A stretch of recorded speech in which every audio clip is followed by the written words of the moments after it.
주요 공시 내용 소개해드립니다. LG화학이 첨단 소재, 배터리 등 신사업에서 성과를 내며 역대 최대 매출을 달성했습니다. 영업이익은 전년 대비 23.9% 증가해 9천억 원을 기록했습니다. 한국항공우주의 3분기 영업이익이 1년 전보다 978% 증가해 305억 원을 기록했습니다. SK바이오사이언스의 3분기 매출이 1년 전 대비 58% 감소했고 영업이익은 78% 감소했습니다. WCP의 3분기 영업이익이 183억 8천만 원으로 1년 전 대비 47.6% 증가했습니다.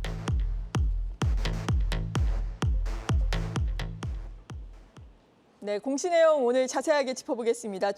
타키온 뉴스의 조호진 대표와 함께하겠습니다. 어서 오세요. 예, 안녕하세요. 네, 오늘은 어떤 기업 공시 내용부터 살펴볼까요? 예, LG화학을 보도록 하겠습니다. 네. 그 LG화학이 이제 어제 잠정 실적을 3분기 잠정 실적을 발표했는데요. 그 LG화학은 이제 사명에서 알다시피 이제 원래 화학 기업인데, 그리고 예전에 이제 방송에 나왔을 때는 이제 LG화학이 이제 LG생명과학을 흡수하면서 LG화학은 또 여전히 이제 신약 개발을 하기도 하고 있습니다. 그러나 사명에서 알다시피 이제 LG화학이 화학의 주류인데, 근데 여기에서 화학은 이제 석유화학이 이제 포함되어 있습니다. 그런데 석유화학은 워낙 지금 유가가 이제 문제가 있어가지고 전체적으로 LG화학뿐만 아니라 모든 대다수 석유화학 분야는 사실은 안 좋습니다. 어제 말씀드린 이제 대림 외에는 대부분 DL 외에는 대부분 안 좋은데요. 역시 LG화학도 석유 부분은 좀 안 좋습니다. 근데 석유 부분은 안 좋은데 LG화학은 이제 2년 전에 기억하시겠지만 이맘때쯤 같은데요.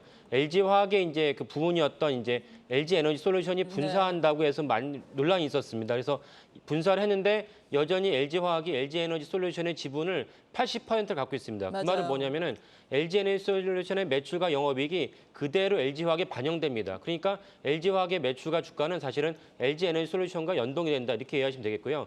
그 최근에 이제 LG에너지솔루션을 보면은 매출과 영업이익이 어닝 서프라이즈를 냈습니다. 그러니까 사실은 전 세계에서 LG에너지솔루션이 2차 전지 셀을 요구하기 때문에 계속 지어야 되고 짓는 것이 이제 효과가 생각보다 빨리 나타나고 있습니다. 이 때문에 이제 LG에너지솔루션도 주가가 좋고 물량으로 이제 그 2차 전지 분야에서 앞서 나가고 있습니다.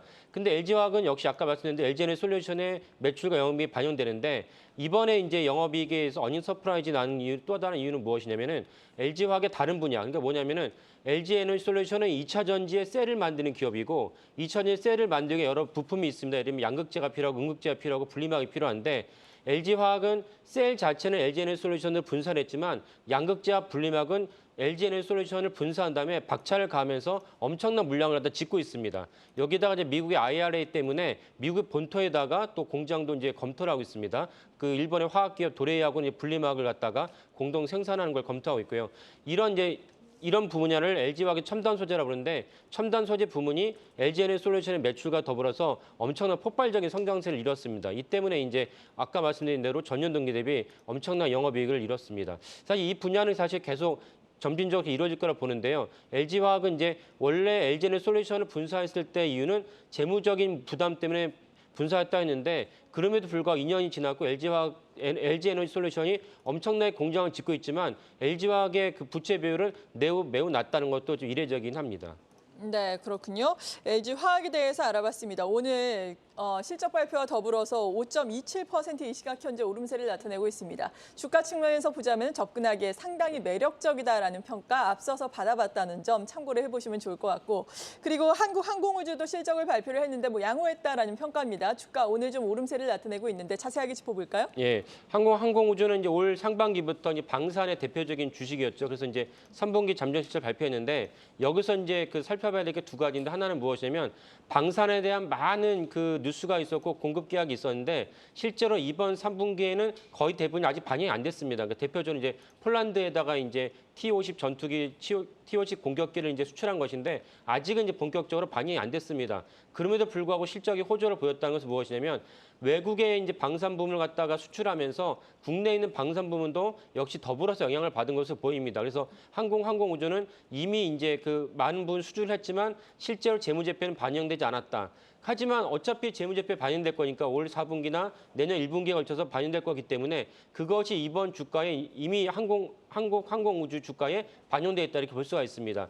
또 하나 주목해야 될 점은 항공우주가 사실은 계속 원래는 이제 민간 기업이었다가 IMF 터지면서 여러 이제 재벌들이 이제 합쳐가지고 항공우주가 만들어졌는데 그러니까 사실 다시 민영 기업을 하자라는 것이 논란이 있습니다. 그래서 이제 한 달 전쯤에 이제 하나그룹이 한국항공우주를 카이를 이제 인수할 의향이 있다라는 보도가 났는데 그 이후에 이제 한국항공우주의 이제 대주주인 수출은행이 바로 즉각 부인했습니다. 근데 사실 부인했지만은 아까 말씀드린 결국 이제 윤석열 정부의 기조는 무엇이냐면 정부가 국채은행이 갖고 있던 대부분의 이제 자산은 민영화시키겠다는 게 기조입니다. 그러니까 제 생각에는 시기한이 되면은 다시 한번 이 문제는 불거질 것으로 보입니다. 그래서 항공우주는 방산 부문이 어떻게 재무제표에 반영되느냐, 그 다음에 추가로 말레이시아, 필리핀, 이집트 등에도 아까 말씀드린 T-50 전투기 공격기를 갖다가 계속 수주하는 것이 논의 중에 있습니다. 이것을 갖다 뉴스를 같이 보시면서 항공우주의 주가를 보시면 좋을 것 같습니다. 네, 그렇군요. 한국항공우주 오늘 이 시각 현재 1.58% 오르고 있고요. 지금 리포트들 쭉 나오고 있습니다. 뭐 실적 나쁘지 않다, 순풍을 타고 날아오르기 시작했다라는 긍정적인 평가 나오고 있고 지금 목표가를 최대치로 제시하고 있는 쪽은 84,000원까지 제시를 하고 있습니다. 현재가가 뭐 48,000원 수준이니까 한 70% 정도 추가 상승 여력이 있다라는 부분인 점 또 참고를 해보시면 좋을 것 같네요. 오늘 이렇게 공시 내용들 진단을 해봤습니다. 타키오 뉴스의 조호진 대표였습니다. 감사합니다. 예, 감사합니다.